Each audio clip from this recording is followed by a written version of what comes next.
All right, welcome into Full Court Press. As you can see in the background, I am on the road to Indianapolis, the road to the Final Four, Rob Vino, where we are on this show. And the next stop, if you will, is the NIT, which will be the feature of today's show. So we're going to talk about both NIT games. We're also going to talk about Crown semifinal number one, which was set after the Crown games last night, which, Rob, some would say we got a little bit lucky, but you know what? We cashed the parlay.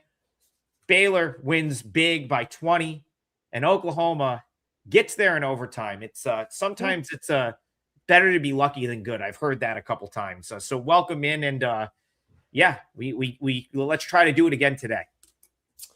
Yeah, it was nice, Adam. I mean, there's a lot of times where that type of stuff goes against you. Yesterday, the chips fell our way.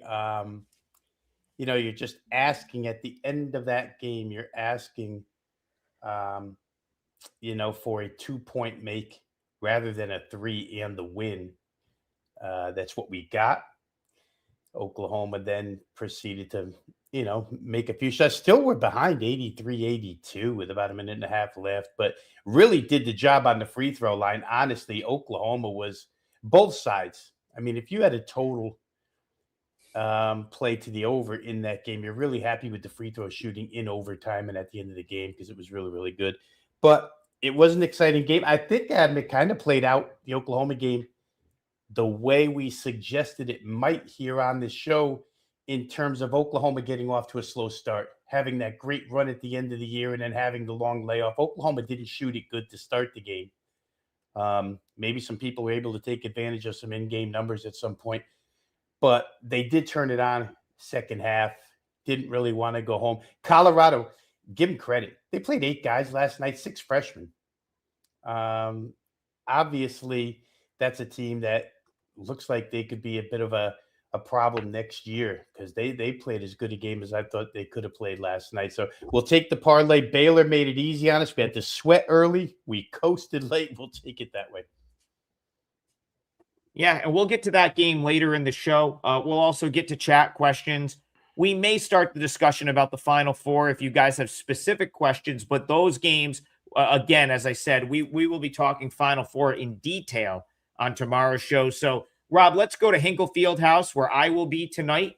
I believe Andy Lang will be joining me, so looking forward to that, and really looking forward to both of these games. I think we got an outstanding sort of semifinal here in the NIT. The first game of which could be one of the games of the weekend from an excitement standpoint. Tulsa, New Mexico, which will be the first NIT semifinal. Hinkle Fieldhouse tonight. 7 p.m. Eastern. I mean, this is going to be, from a viewing standpoint, this is like as good as it gets.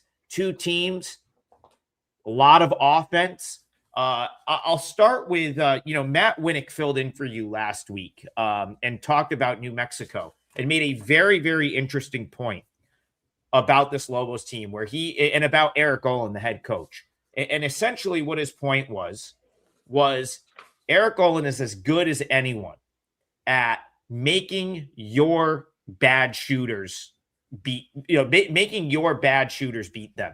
Meaning he's as good as anyone at scouting out who your good 3-point shooters are and taking them out of the game, or essentially forcing you to beat them with your lesser shooters.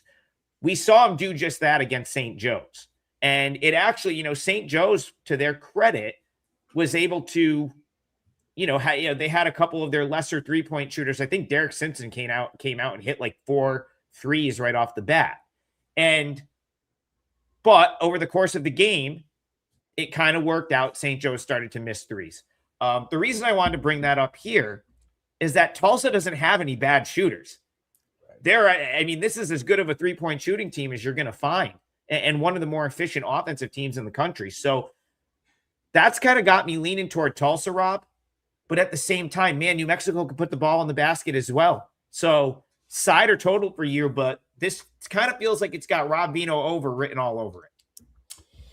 Yeah, I tell you what, when you said from a fan standpoint, and also you said that if this were on a weekend, or it could be one of the more exciting games of the weekend, it's also a difficult handicap. That's for sure. That's how good of a game it is. That's how close of a game it is when you go to handicap it. You can make good cases for both sides. I'm going to do that right now just to lay out the game. You're absolutely right. I mean, if Eric Olin is seeking out a poor 3-point shooter, he's got issues because Tulsa comes with Riley.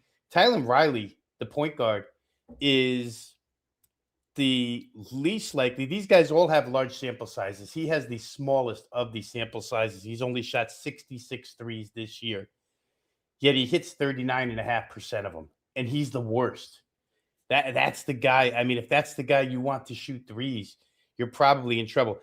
I think when you add Barnstable in, when you add Popola in, and now last game we added David Green back. David Green gave you 23 minutes last week against Wichita State and likely to go 30 plus here tonight. He's had more time to rest, more time to get acclimated back into the team. That's a problem. All three of those guys I just mentioned, 40% or better from three. So they just surround the perimeter and open guy launches. And I think you had, and I'll let you say it again because I won't say it right, but the statistic that you got from a Tulsa staff member when you were there, as far as their shooting is concerned, the one thing that I think maybe Tulsa is going to be a little undersold on here, Adam, is my immediate inclination was, well, they'll get hurt on the boards tonight by New Mexico. Bouillon's been great in this tournament for the Lobos. But then I look back to the Wichita State side, or the Wichita State game, and Tulsa didn't get hurt on the boards at all. Win by 4, close game, but Wichita State, I don't know. I would, in my opinion, they're probably a better rebounding team than New Mexico, and New Mexico's a good one. But Wichita State's savage on the glass, and Tulsa didn't get hurt at all on the boards by Wichita State. So that forces me to somewhat think that maybe I should negate that advantage to New Mexico. New Mexico wants to run.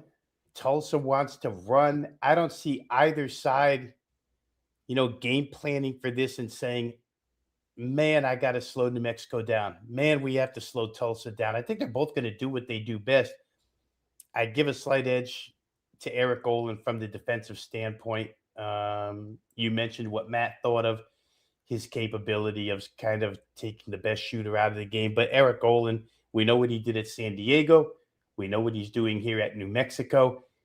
This team can score quickly. They played a game a couple games ago where Dayton Albury didn't even play.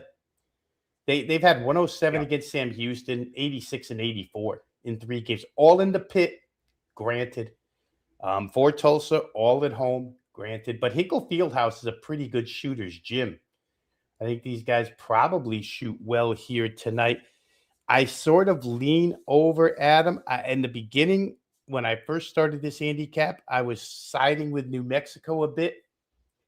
But now I'm starting to come around to Tulsa somewhat. So I don't know if I can get to a side here. At 161, it's a big number. But New Mexico seems to get their 80 plus every game. And as good as they are defensively, I think they'll have issues with Tulsa's shooters. The one thing you hope for if you do play over in this game is that Tulsa doesn't go cold from 3. But you can counter that by telling yourself, you know what, it would take 4 guys to go cold from 3. Are all right. 4 not going to be able to shoot tonight? Because somebody's going to step up and make a bunch of shots. I guess a slight lean over. I'm way more interested, I think, in watching this than playing this. But it's as good a game as it gets. You're right. Tulsa, outstanding offense. And Mountain West has come under some criticism because they exited this tournament early. But New Mexico is a really, really good team here, Adam. And I think they've got multiple ways to score as well. So we'll see. If defense wins the day, New Mexico will win a high-scoring game. And last thing I'll say to Tulsa's credit, Wichita's not a good shooting team. But, man, I think they held Wichita. I should have the numbers right in front of me, and I don't. But I believe it was like 3 of 19 or 3 of 20-something from three-point range that Wichita shot against Tulsa last game, which is way better than what the Tulsa defense has been this year. So you got Eric Conkle on one side, offensive guy, Olin on the other side, defensive guy. It's a good matchup. Yeah, we could talk about this game for an hour. I mean, there's so many like sort of like ins and outs of this one. I think, again, like Tulsa, I think, New Mexico is going to defend the rim. They have an elite rim defense. So they will force Tulsa into a high volume of threes. But like you're saying, it's like, is everyone going to go cold? You got a lot of guys on this team, Barnstable, 41.1%. He's an elite shooter.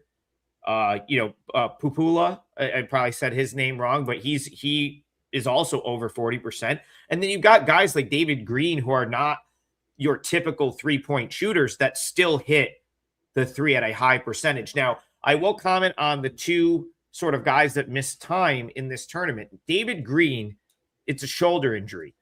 I don't really think David Green was ready to play last week. And I think that was something, Rob, where it was like, hey, I'm a senior, right? Or like, without, I don't want to go out with, not getting on the floor. He played 23 minutes.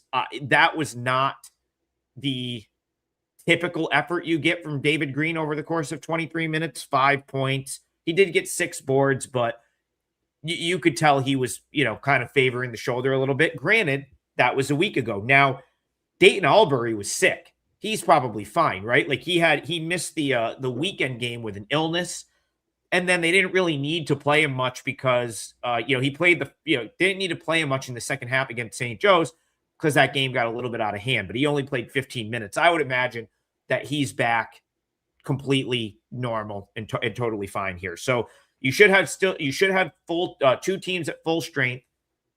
Tulsa's taken money, which I do agree with off the opener of 4. But kind of like you were saying, there is paths to both teams winning. There's path to both teams winning in blowout fashion. I joked with Andy Lang. I said, "Oh, you're in for a treat with New Mexico Tulsa. It's going to be the first one to 90." I kind of think that's what it's going to be, Rob. I would be shocked if both of these teams don't score. Here's the other thing. For that total, yeah, it's a big number. But like even if one team scores at like a super efficient rate, which I think you probably get here, the other team would have to like almost lay a complete egg to not get that 1 to 160, I feel like. Yeah, I'd agree. And if they do get a big lead, you force the other one to chase, which is even better for you if you're playing over. Again, I look back at the Wichita State game. That game got to 162. I would not consider Wichita State the type of offense that New Mexico has in any way, shape, or form. But I would consider Wichita State to be on a defensive par with New Mexico. So the 83 that Tulsa put up, although at home, I think translates here against the New Mexico defense. And I think that the New Mexico offense, listen, Bullion's going to be a handful for Tulsa down low. If we just want to go over what they have to attempt to defend, he's been a monster in this tournament. They're very good, and not a lot of teams are, but New Mexico's very, very good at scoring at all 3 layers and in multiple ways. Like New Mexico will pound you underneath. They'll beat you mid-range. They'll beat you from 3. They'll beat you in transition. They'll beat you a lot of ways. There's a lot for Tulsa to defend here. And so, I'm an over guy anyway, so I do lean that way. And, client-wise, it'll probably get to the card tonight, but should be a great, great game. And I also think, I said this before, but I do think you have to take into consideration the venue. And I do think Hinkle is it's a basketball gym. It's a good place to shoot. So I think that these guys will be A-okay. And I don't know that the moment, it's a lot of upperclassmen in this game. I don't know that the moment will actually, get to these guys. I think they'll be okay. And everybody wants to get to Saturday, right? Gamebridge is the goal now because that's a big spotlight game. Yeah, it'll actually be Sunday by itself at night. So that's going to be Sunday night. The final is going to be at Gamebridge in where the Pacers play, and Gamebridge Fieldhouse, I think it is where Indiana Pacers play, and that will stand alone at 8 p.m. on a Sunday night in between the Final Four and the championship game. So that's pretty cool right there. That you're going to have a bunch of people in town for Final Four weekend, and on Sunday night, it's they may get like 10,000 for that game in in the Pacers arena. So that is a pretty big prize in my opinion, Rob. And one other thing I'll point out just to I guess make a further case for the total. You talked about Wichita State not shooting the ball particularly well. Kenyon Giles, who has been just a bucket all year for Wichita State, 4 for 15 in that game, and he could not get his shot going. I know this because I was on Wichita State plus 4.5 in that game. And yet still, somehow, Wichita State came back. Rob, they were down 26 points early in the first half of that game. They came all the way back to cover the 4.5. And even with the shooting woes, there was 162 points in that Wichita Tulsa game. You mean to tell me this game's going to have less points than that game? I don't know if I could see that. So I lean toward the over.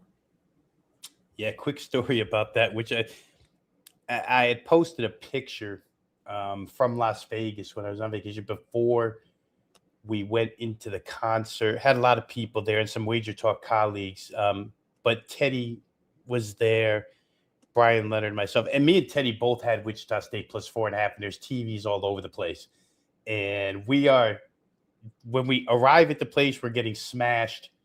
The comeback begins, and as superstitious as bettors are, I know I am, I know Teddy is, we would be on one end of the table and it would go all wrong. So we'd walk all the way to the other end of the table where it would go right, and we just stood there till the final and covered that 4.5. But, Adam, last thing I'll close with is somebody could argue us and say, you know what, the Wichita State-Tulsa game had a lot of free throws. There was a lot of extension at the end of that game. And, it's a valid point. However, this game has that same potential for extension at the end of the game. You have to figure that in. A game that's lined this close, a game that probably will be close, you probably get that extension. So I think we're both saying the same thing here as far as over is concerned. We'll see. If it gets over that number, it's going to be a really exciting game. Yeah, I think that's again, you want to talk about potential extension at the end of the game. I think the only way there's not extension at the end of this game, Rob, is if it is like a one possession game, right? Like where it's like a one possession game and you got teams playing for a stop, in which case, if you do like the over in that scenario, well, maybe you get the Rob Vino special from last night and it ends up in OT and you go ahead and cover the over there. So yeah, I think that's kind of how I think you have to look at it. And again, you'd have to have a serious sort of dud from one of these teams, I think, for this one to not go over the total. All right. Joey Cheese is in the chat. He's here for the Yukon hatred. Listen, Joey, I already said as someone that, the great part about being a sports bettor is, and not a fan. Obviously, I'm a fan of, I consider myself a fan of Siena College because that's where I went. And I'm always going to have a little bit of bias there. But Rob, the beautiful part about being a sports bettor and not really being a fan is you can hate a team one day and then the next day you're all over that team. That was me with Yukon. I was on them against Michigan State, although I have to admit I was on the wrong side of the Duke game. I had Duke -5. Thought I was chilling. Thought it was all good. And here comes Yukon back to win the win of the tournament without a doubt. So shout out to Joey Cheese and his Yukon Huskies. They'll be here in Indy this weekend, and we'll get to them maybe a little later in the show. Definitely tomorrow. That game will get the full treatment tomorrow. But first, we got a game that goes tonight that needs the full treatment. This will be part 2, semifinal number 2, Hinkle Fieldhouse. Auburn Tigers, Illinois State Redbirds, Rob. Geographically very close for Illinois State. I hear it's going to be a lot of red at Hinkle tonight. Some of that red's going to be New Mexico red. Don't underestimate that fan base. Though they will come support their team pretty much everywhere. But I think most of the red is going to be Illinois State, a quick drive from Normal to Indianapolis, and kind of a big deal for them, Rob. I know it's, the NIT, but getting a chance to beat Auburn is a big deal for a school in the Valley, especially when none of these SEC schools will give them the time of day during the regular season. So Auburn, Illinois State, I'll let you kick this one off. How are you attacking this game? This is interesting again because I think you can make cases for both sides here. The one thing I had to overcome or try to overcome in this handicap, Adam, is the class difference between conferences. Yeah, I get to a point and I say, well, is the Missouri Valley team really going to be as good as the SEC team with the SEC talent? I know when this tournament started, um, you had the opinion that if Auburn comes to play, they probably should win this tournament. They're probably the best on paper. And then they go out and they kind of play with their food, so to speak, in a couple of games here. And then they did get the job done to get to this point. And now when you're at this point, if you're Auburn, it's got to be full pedal to the metal. Now, the paths to get here for these two teams, certainly Illinois State had the way more difficult path, right? The opening game against Kent State is, I think back now, it seems an eternity ago. But I remember liking Kent State in that game. I played Kent State in that game. I thought they'll play close. They always give you a good 40 minutes. They got destroyed. Never in doubt, Illinois State win that night at home. Then they get forced to the road to play the 1 seed Wake Forest, do the job there. Then they get forced to the road, play what could arguably have been the hottest team in this tournament, Dayton. Beat Dayton at home. Beat Dayton at their own game. Basically, just out-defended Dayton. And so now they're here. Question is, can they defend Auburn? Total-wise, Adam, here's the problem I run into with total here.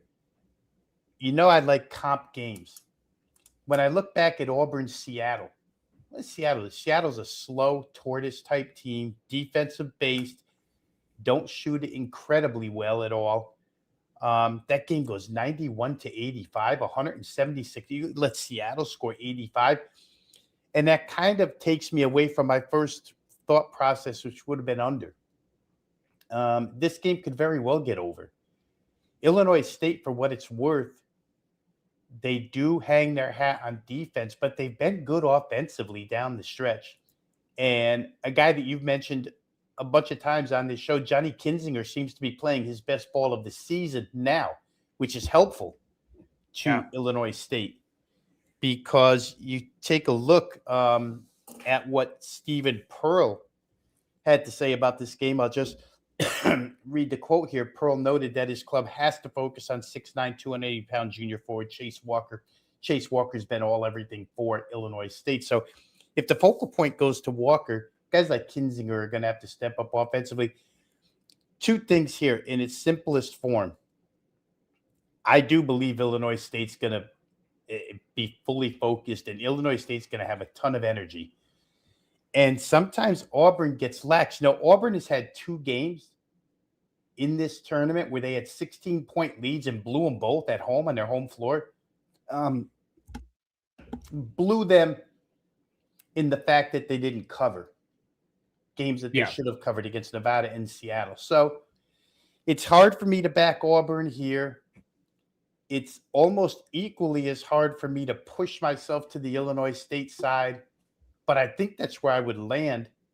And I think you might get a doubleheader worth of overs because, again, Auburn allows teams to score, Adam. I mean, they're a funny team. They just don't – they don't give me the impression all season long that they are fully focused for 40 minutes. There's lackadaisical stretches in games for them, especially defensively.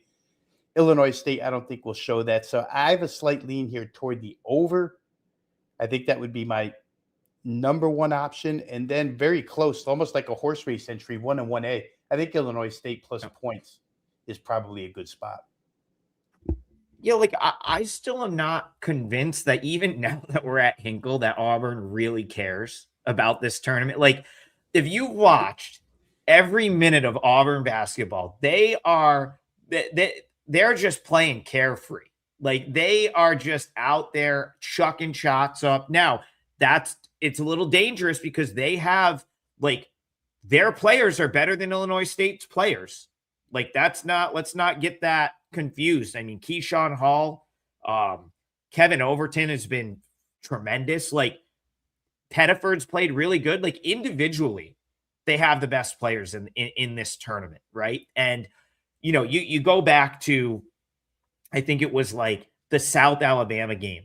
They didn't care about that game. And then on 5 straight possessions, they hit 5 straight threes. And suddenly you went from them being down 6 at halftime to suddenly now you're starting to do the math. Am I good with 19 and a half? It literally got to that point as someone that was on South Alabama. Am I good with 19 and a half here? I was just up 6 at halftime.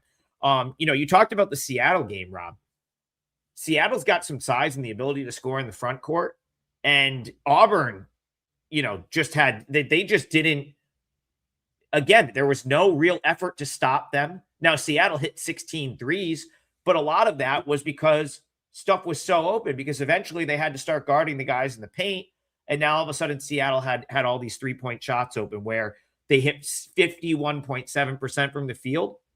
But Auburn still won the game by 6. And I think that's the trend we're starting to uncover here is, once again, Auburn is the better team.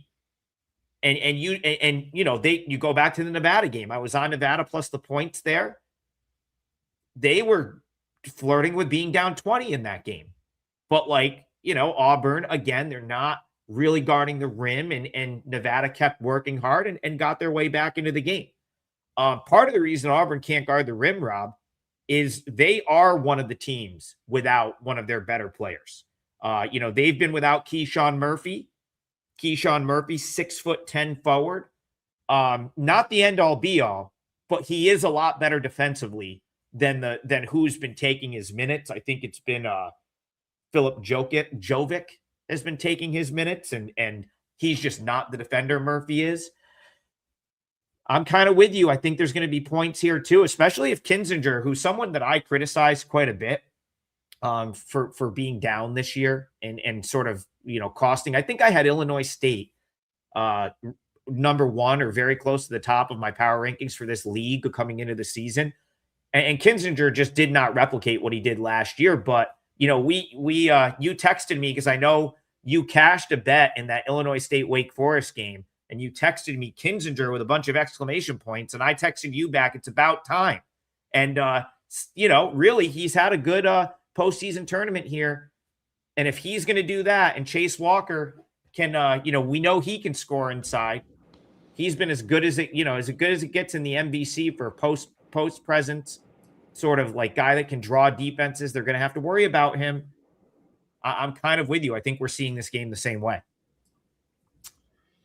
Yeah, and I called it lackadaisical. You called it carefree. It means the same thing. Auburn is it's almost like they know, hey, we're better than you. The South Alabama game that you referred to, I even forget. Like I say, these things seem like an eternity ago. But remember that South Alabama showed up with like 7 guys. And yeah, they were without 2 of their best players, which was unbeknownst to me. I was, yeah. Yeah, it was crazy. And then Auburn, all right, green light, hit the gas, and next thing you know, they're running away. So I think they can always score on anybody. I know Illinois State's been good defensively. I don't know that Illinois State can take Auburn totally out of their game for 40 minutes. Illinois State, they're not going to win this game the way they beat Dayton. Let's put it that way. Going to have to score. So I do like over in that contest. All right. So we did cash our parlay yesterday. So we are going to put together a 3-teamer today. And you have, basically we've got four games to choose from. There's 2 Crown games tonight. Now we did the full breakdown of those games yesterday. There's 2 NIT games, which we just broke down in full. So Rob, because this is where it fits on the show, let's go to the Crown, but let's go to the semifinal game first on Saturday, because it's the only time we're going to talk about this game. There's no number out for it yet, but I don't think it really matters in terms of us breaking this game down. And I'll tell you guys that I think it's likely something like Oklahoma -1. I can't see this opening very far off a pick either way. I think you're going to see a pick, maybe a -1 Baylor, maybe a -1 Oklahoma. So this is just where this game fits in terms of our show schedule the next 2 days. So Rob, let's do a little look ahead. This is the Crown semifinal, which is on Saturday. And then with the time left, we'll circle back and maybe rehash some of the show from yesterday, try to find a couple winning bets for today's slate. Oklahoma, Baylor. I had Baylor last night. You ended up being right on Oklahoma. How are you looking at Baylor, Oklahoma now in the semifinal round? Yeah, general, right off the top of my head, first instincts on this game would be, I think Oklahoma got themselves together. They had their slow start. Then they pulled it together and played a really good game from the, I don't know, I would say maybe the 6-minute mark of the first half on, they played pretty well. And we know how hot they were down the stretch. So I like that part about them. Love what Baylor did last night. However, I would caution against Baylor simply because Minnesota is inept offensively. They just don't have anything. They're short players. They only have one real scorer. We talked about Crocker Johnson being out. That proved to be a problem. So for Baylor, and guys, excuse me, because I'm under the weather a little bit here. For Baylor, I think the issue is going to become, can they defend Oklahoma? And if they can, I'd be a little bit surprised. I think that Oklahoma will score. I think Baylor will score back. Wow. Because nothing I saw. I can jump in quick. You need a sip of water. I'll jump in for a second. Yeah, Rob. Go ahead. Take over for me quick. Well, I wanted to just play off a point you were making, about that being more Minnesota ineptitude than Baylor, like just being this like such a better team.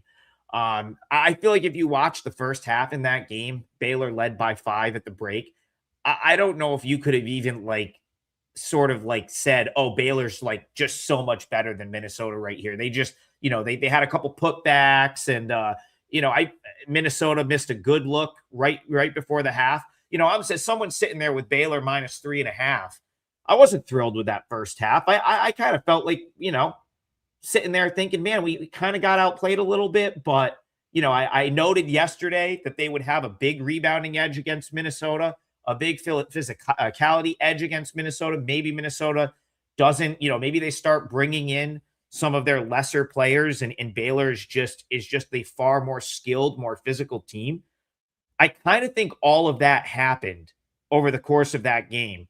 And then you're sitting there like at the end of that game. Now, Minnesota also did what we thought they might do, where they only played 6 guys. It's just they gave that one Shinholster, that their one bench guy got a lot more minutes than he usually does in yesterday's game.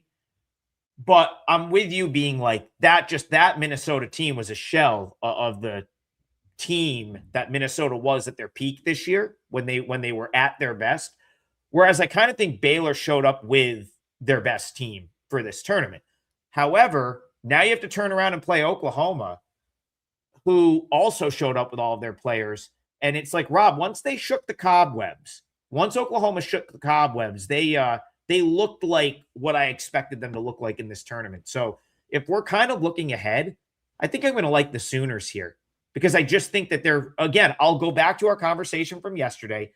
They were probably one crazy Missouri 3-point buzzer beater away from being in the NCAA tournament. We weren't sure how serious they were going to take this tournament. They didn't play the best first half. They kind of let Colorado do whatever they wanted in the first half, but that second half was a lot better. I kind of think Oklahoma might be the favorite to win this thing now, the whole thing. Yeah, you know what? I said yes, I would have played them in the NCAA tournament as they had made it. I think they could have been trouble. It would have been easy for them to take the floor yesterday, Adam, and overlook Colorado. 3 starters out. They can't possibly beat us. But the shooting is more or less what I was looking for. Once they straightened out the cold start, they've got too many guys. They really do. They've got so many weapons as far as scoring is concerned. I don't like them defensively, though. Still don't like them defensively. I think Baylor's got, a counter weaponry that can attack them and score on them. It'll be interesting to see where this total opens.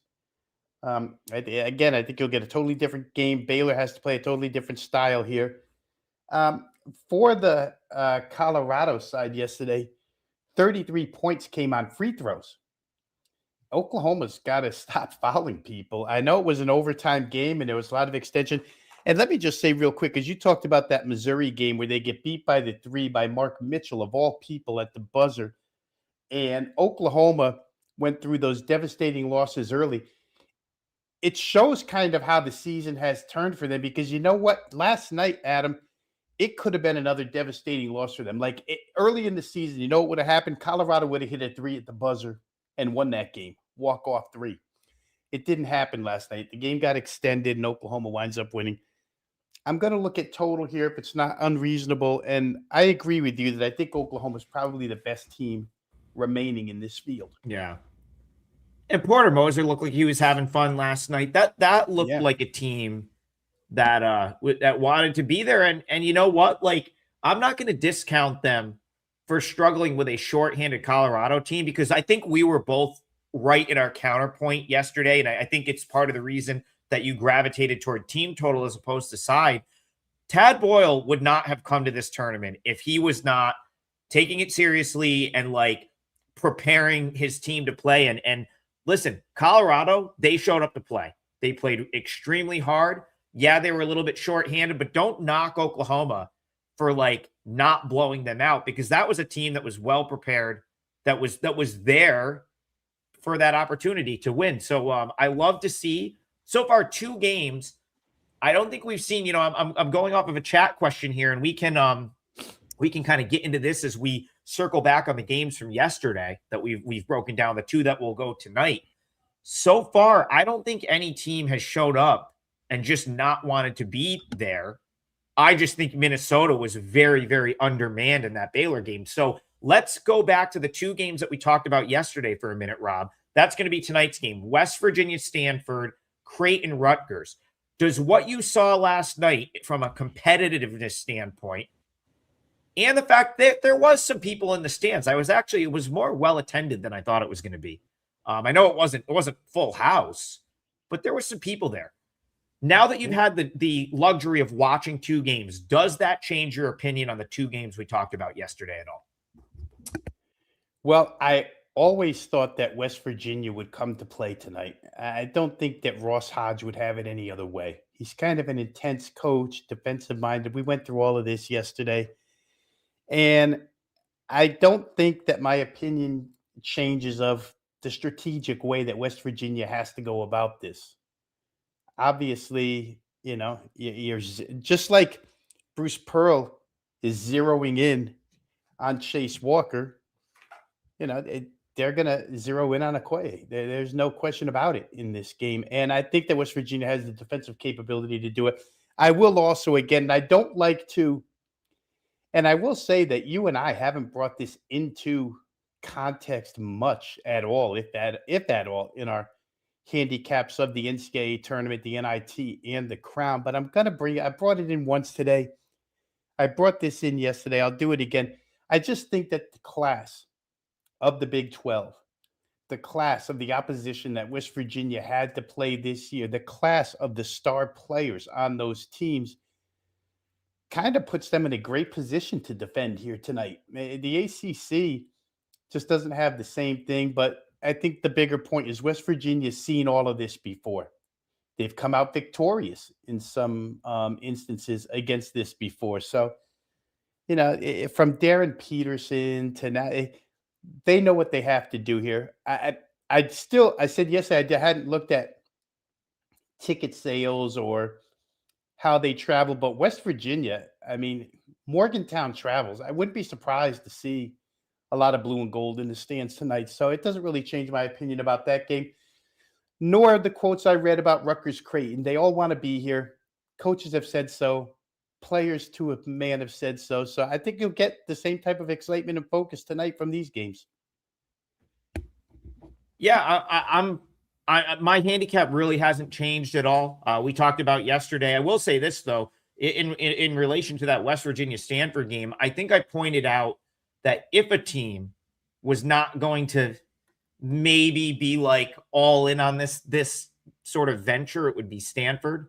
Just because, and the reason I say that, I have no intel on that being true or not. But the reason I say that is, they're close by. So it's not a big, listen, West Virginia is not coming across the country to play in this game if they just straight up don't care. But Stanford, they're around the corner. I just, and I guess I go back to if they are not fully engaged and they just think all right, we're going to roll the balls out and see how it goes, they will be in the same boat as Minnesota last night where they're struggling to break 50 points against this West Virginia defense. But if they show up and they do, they've prepared for this game and they have a good game plan, namely I think what Stanford would need to do is probably go zone and try to force West Virginia into shooting the basketball. They could be in the game, and without a doubt, they have the best player on the floor. Buko Okori is the best player, might be the best player in the building of any team in this tournament. I mean, he's an insane talent. But if they think it's just going to be hey, we're going to stand around, Okori is going to cook, and we'll see how it goes, I think they'd be in for a rude awakening, because I do think you get the big time defensive effort from West Virginia here.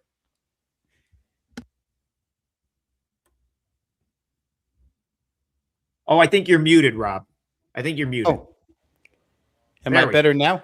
Yeah, you're better. Yeah, I think, Adam, I think also to your point, I think that West Virginia has had to shoot the basketball, even though they're not a good shooting. Sometimes these statistics, we talk about it a lot, sometimes they're a bit skewed when you're shooting into Big 12 defenses for 19 games, 20 games. That's going to lower your percentage. It's Stanford's defense. I think you said it yesterday, and I agree totally. It's not good. It's not good for West Virginia. This is going to be a step down in defensive class, and maybe guys are able to make shots tonight or find openings tonight that they couldn't find in Big 12 play. All right, Rob. Maybe let's preview, very quick preview into what we're going to talk about tomorrow. So tomorrow will be our Final Four show, where we break down both Final Four matchups. We'll also look at the NIT championship game, since we will have a matchup after the semifinals tonight. And then the other crown semifinal tomorrow, we're going to take a look at that as well, because of course we'll know what it is after Rutgers and Creighton, Stanford and West Virginia play tonight. But I want to go to the chat, because Walter says, I've got to ask Adam, does he still think Yukon sucks? Seems a bit outside on that one. To answer your question, my opinion on Yukon hasn't really changed, but you have to understand that the NCAA tournament is all about matchups. And so when I was really anti-Yukon, so two things. One, I was anti-Yukon against the number in the Big East, because I did not feel like they were worthy of the numbers that they were laying in February in the Big East. Then when I sort of doubled down on that again, was in the Big East tournament, where I didn't necessarily think they were a better team than St. John's. I'm still not sure that I don't think my opinion has changed, but I do think that when you get into matchups that are super favorable, and now all of a sudden it's you get a little bit of momentum. They got Furman in the first round, which was a gift. And then they get UCLA without Billadou in the second round. If UCLA is healthy, I think UCLA probably has a really good chance to win that game. And then Michigan State, I actually bet UConn against Michigan State in that game for 5%, because I felt like the matchup was so favorable to UConn. I can't explain what happened in the Duke game. I cannot, you guys all watched it. I cannot fathom how Duke opened up a 19-point lead and did not cover 5.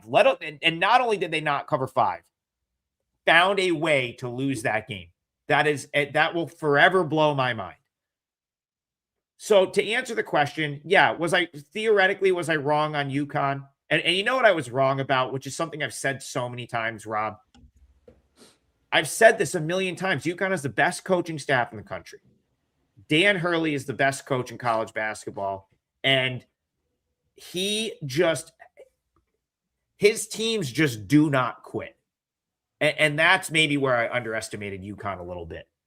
They didn't quit after blowing an 18-point. What did they have? An 18-point lead against Michigan State. Saw it dwindle completely away, and then had the sort of fortitude to see that out.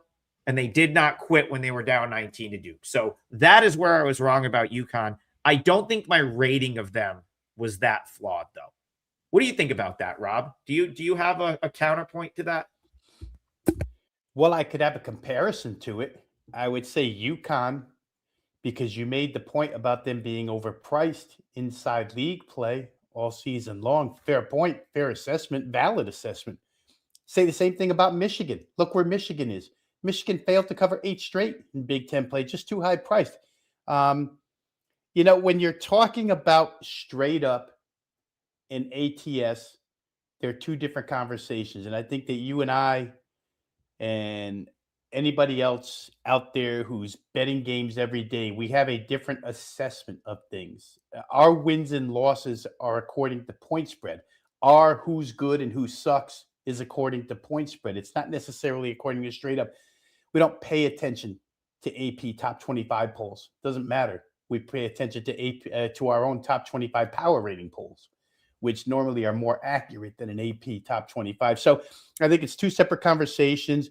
You can, in one breath, say Yukon sucks and mean it as far as point spread is concerned, as far as our everyday endeavor is concerned. But it might not, they're still 30-plus wins. They're a good basketball team with a lot of depth. I will say the one thing about Yukon, Adam, that I do think plenty of people now are on the bandwagon. Not that they didn't think he was a good player to start with, but I don't think people thought he could play to the level he's playing now is Terrace Reed.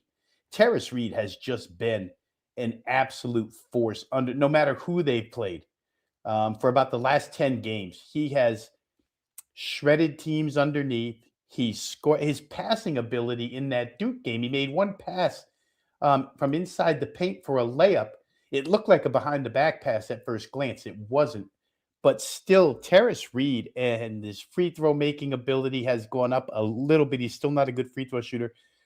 But I think he's the one guy on that team that has somewhat gained. If you want to talk about NBA stock, NBA money, that's a guy whose stock has risen incredibly over the course of the last 10 games.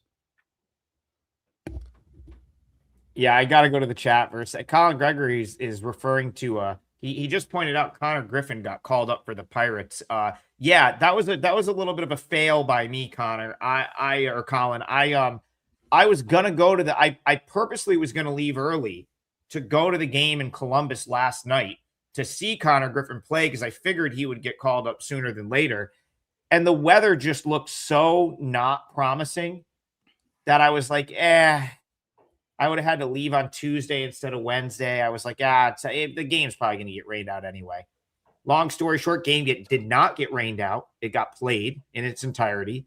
And Connor Griffin the next day gets called up to the big leagues. So yeah, missed opportunity there for me. Little disappointed about that, but I don't think you're going to get a chance to see him at the AAA level, maybe ever again, unless he's rehabbing, because he probably should have been on the Pirates opening day roster when just sorry to go off topic there, but I had to chuckle at that because you know what? I'm probably only like a half hour from the stadium right now, where I'm at on my way to Indy. So yeah, that was a fail for your boy. Missed opportunity to see Connor Griffin play. Hopefully, we're going to take advantage of this opportunity, though, Rob, to bet college basketball tonight. So my question to you is, do we're trying to make up for lost time. We've only got 3 chances at a parlay the rest of the way. Do we try to fire the 3-teamer here since we're feeling good about winning last night and maybe find a leg that the two of us agree on? This probably is our last chance to do it. Today and tomorrow, probably the last chance to do 3-teamers this year. And I will say this, I'm just looking here. It looks like there's an opener on the Oklahoma game. You couldn't have been more right. Oklahoma opens -1 with a total of 157.5. So I guess that at this point in a parlay, we could include that game because now we have odds on it. 4 games. I guess we shoot for 3 here right now. a 3-team parlay. Yeah. I guess we All do right. because Well, go ahead. I was going to say, no, I think we should too. And I'll let you get first. You got first choice. So you get to pick your game first, whatever one you want to go to. All right. Well, as usual in this time frame when we're on, things are on the move.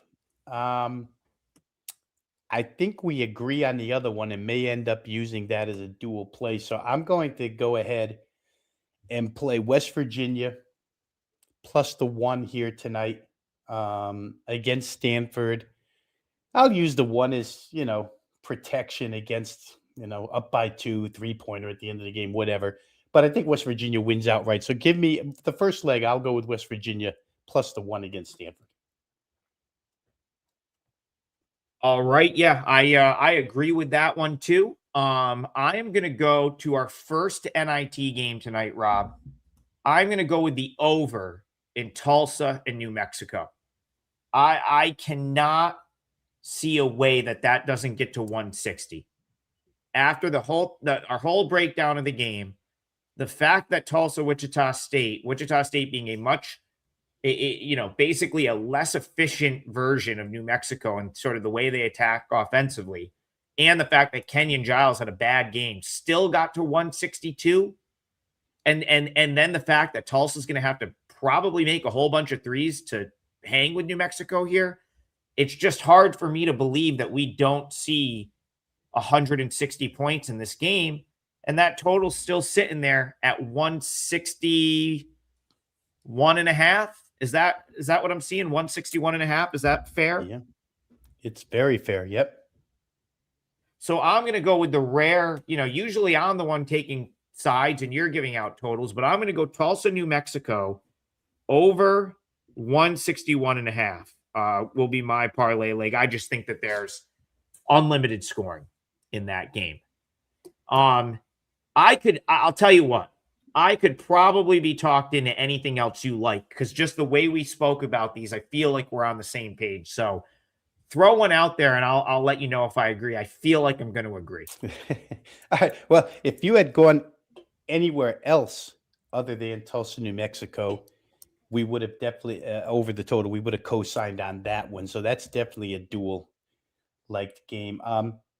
You know what? If I can, I'll skip ahead to Saturday. I said it earlier in our brief overview of the Oklahoma Baylor game. I think that one's going to get up there. Oklahoma's going to score. Baylor's going to punch back. Baylor does have offensive capability.